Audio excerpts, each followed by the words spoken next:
Donc je suis ici aujourd'hui pour partager avec vous ma philosophie pour une vie heureuse.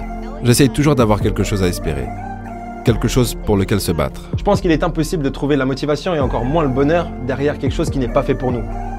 Je choisis de me concentrer sur les activités que je peux faire, à travers des choses par lesquelles je suis passionné. Qu'est-ce que vous pouvez faire maintenant et continuer demain qui vous permettra d'être numéro 1 dans 10 ans? Parfois j'ai faibli, j'ai eu des mauvaises journées, mais j'ai réalisé qu'être courageux n'est pas supposé être facile. Désolé, on n'a pas sorti de vidéo ce week-end, on voulait le faire mais je me suis coincé le dos. Du coup je suis allé chez l'ostéo, ça ressemblait à ça. Enfin bref, c'est pas le sujet de cette vidéo. Dans cet épisode, vous allez découvrir un des êtres humains les plus extraordinaires qui a existé, Sam Burns, et sa philosophie pour une vie heureuse. Je suis Sam et je viens d'avoir 17 ans. Et j'ai une maladie appelée progeria. Donc juste pour vous donner une idée, je pèse environ seulement 23 kilos. Je vais juste vous donner quelques informations en plus sur la progeria. Elle affecte seulement environ 350 enfants aujourd'hui, mondialement. Donc c'est plutôt rare.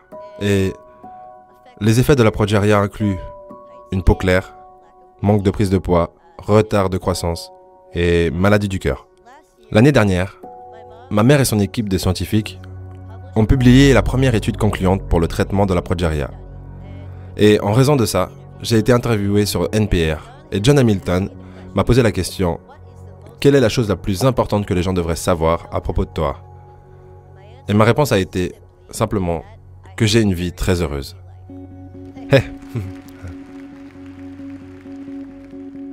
Donc, même s'il y a de nombreux obstacles dans ma vie, avec beaucoup d'entre eux créés par la progeria, je ne veux pas que les gens se sentent mal pour moi. Je ne pense pas à ces obstacles tout le temps, et je suis capable de surmonter la plupart d'entre eux de toute façon.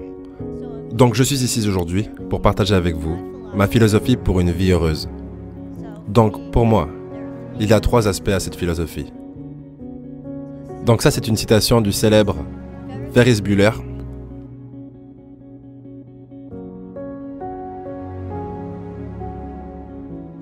Le premier aspect de ma philosophie est que j'accepte ce que finalement je ne peux pas faire, parce qu'il y a tellement de choses que je peux faire. Maintenant, les gens me posent parfois des questions comme: est-ce que ce n'est pas dur de vivre avec la progeria? Ou à quel challenge quotidien de la progeria fais-tu face?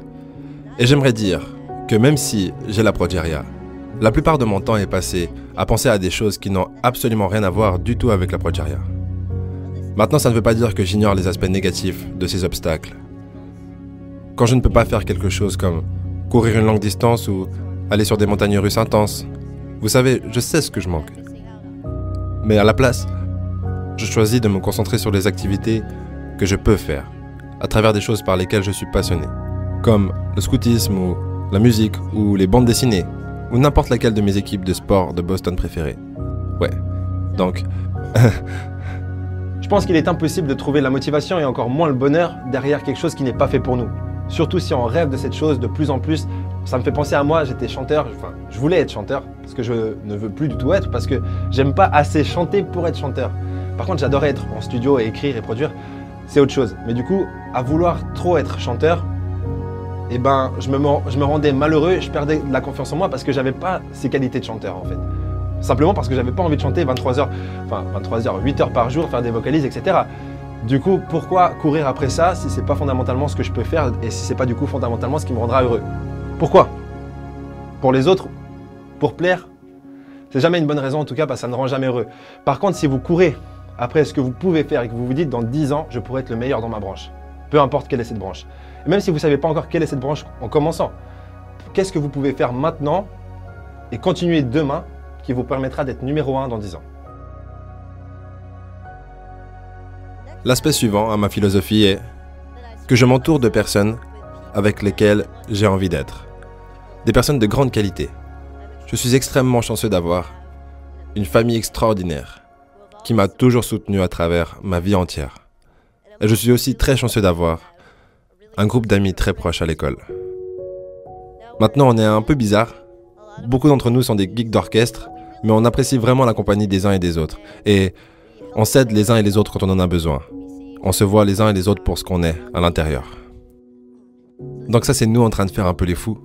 Et donc nous sommes en première au lycée maintenant. Et nous pouvons maintenant être les mentors des membres plus jeunes de l'orchestre en tant qu'une seule entité collective. Ce que j'aime à propos d'être dans un groupe comme l'orchestre, c'est que la musique que nous faisons ensemble est vraie, est authentique. Elle l'emporte sur la prod derrière.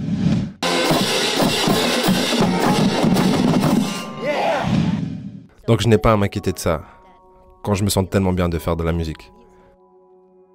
Mais même ayant fait un documentaire, et étant allé à la télé quelques fois, je sens que je suis à mon point le plus haut, quand je suis avec les personnes qui m'entourent tous les jours. Ils offrent de vraies influences positives dans ma vie, comme j'espère que je peux offrir une influence positive dans leur vie également.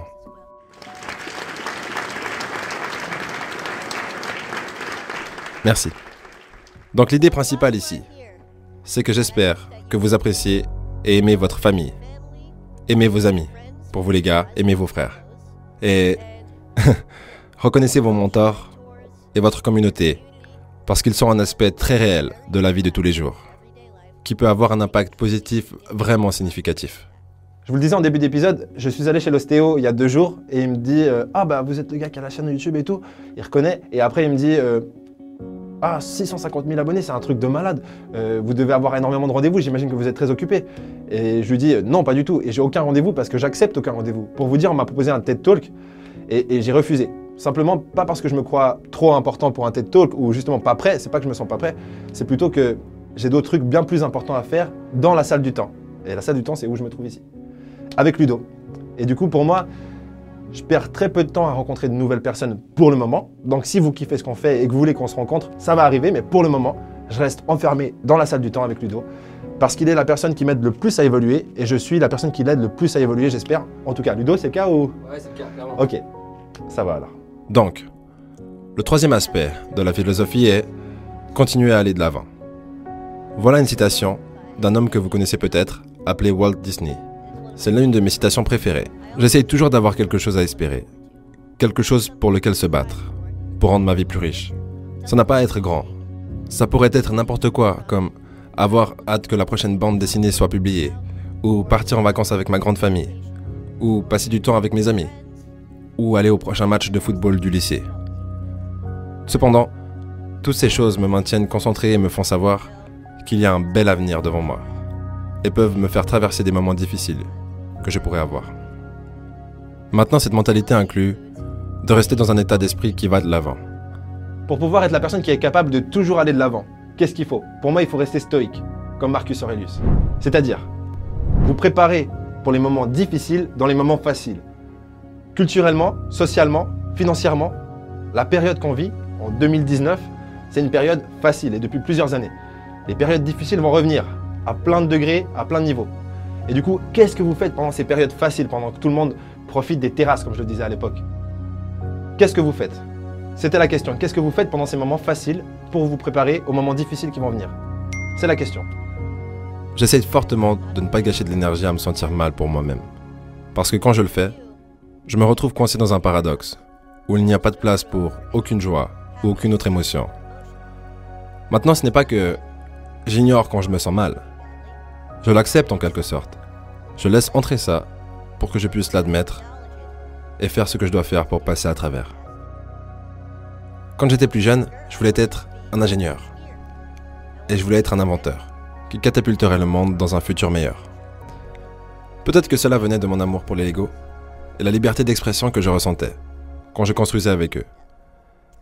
Et c'était aussi dérivé de ma famille et de mes mentors, qui me font toujours me sentir entier et bien à propos de moi-même. Maintenant, aujourd'hui, mes ambitions ont un peu changé. J'aimerais aller vers le domaine de la biologie. Peut-être la biologie cellulaire ou la génétique ou la biochimie ou vraiment n'importe quoi. Et ça, c'est un de mes amis que j'admire, Francis Collin, le directeur de NIH. Et ça, c'est nous, à un TEDmed de l'année dernière, en train de discuter. Je sens que, peu importe ce que je choisis de devenir, je crois que je peux changer le monde. Et en inspirant à changer le monde, je serai heureux.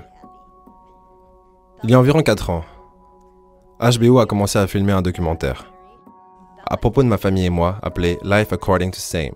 C'était une plutôt bonne expérience, mais c'était aussi il y a 4 ans. Et comme tout le monde, mes opinions sur beaucoup de choses ont changé, et avec un peu de chance, mûri. Comme mon choix potentiel de carrière. Toutefois, certaines choses sont restées les mêmes durant tout ce temps, comme ma mentalité et ma philosophie envers la vie. Donc j'aimerais vous montrer une vidéo de mon moi plus jeune, extrait du film, que je pense incarne cette philosophie. J'en sais plus à ce sujet, génétiquement. Donc c'est moi une incarnation maintenant. Avant c'était comme cette chose qui m'empêche de faire toutes ces choses, qui cause la mort à d'autres enfants, qui cause à tout le monde d'être stressé. Et maintenant, c'est, vous savez, une protéine qui est anormale, qui affaiblit la structure des cellules. Donc, et ça m'enlève un fardeau parce que maintenant, je n'ai pas à penser à la progéria comme une entité. Ok, plutôt bien, hein? Ouais. Merci. Donc, comme vous pouvez le voir, je pense de cette manière depuis plusieurs années. Mais je n'avais jamais vraiment dû mettre tous ces aspects de ma philosophie à l'épreuve en une fois jusqu'à janvier dernier. J'étais assez malade. J'avais un rhume de poitrine et j'étais à l'hôpital pendant quelques jours. Et j'étais isolé de tous les aspects de ma vie que je sentais faisaient de moi qui je suis, qui me donnaient en quelque sorte mon identité. Mais sachant que j'allais me rétablir, et en regardant en avant vers un moment où je me sentirais bien à nouveau, m'a aidé à continuer à aller de l'avant. Et parfois j'ai dû être courageux. Ça n'a pas toujours été facile. Parfois j'ai faibli, j'ai eu des mauvaises journées. Mais j'ai réalisé qu'être courageux n'est pas supposé être facile. Et pour moi, je pense que c'est le moyen clé pour continuer à avancer. Donc, en gros, je ne gaspille pas d'énergie à me sentir mal pour moi-même. Je m'entoure de personnes avec lesquelles j'ai envie d'être et je continue à aller de l'avant. Donc avec cette philosophie, j'espère que vous tous, quels que soient vos obstacles, puissiez avoir une vie très heureuse également. Oh attendez, patientez un instant. Un conseil de plus. Ne manquez jamais une fête si vous pouvez y aller. La soirée dansante des anciens élèves de mon école est demain soir. Et j'y serai. Merci beaucoup.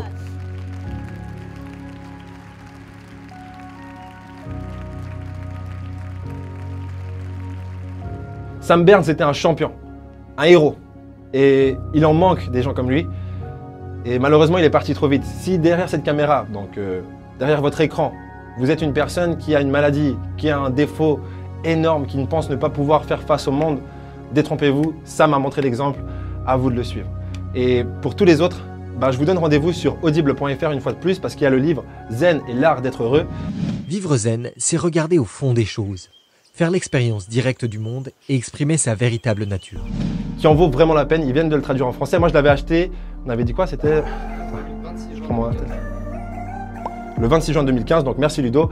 Et Ludo l'a écouté dernièrement encore, il en vaut largement la peine, il dure 2h17 minutes, donc si vous n'avez pas l'habitude d'écouter des livres audio, ça devrait être faisable. En fait c'est celui qui est en anglais qui dure 2h17, celui en français devrait être plus ou moins similaire en longueur. Je vous le conseille, le lien est dans la description. Et pour tous les autres, je vous dis comme d'habitude, au prochain épisode. Immédiatement, préparez-vous à ça, parce que peu importe à quel point vous réussissez, une chose ne s'en va jamais, la négativité.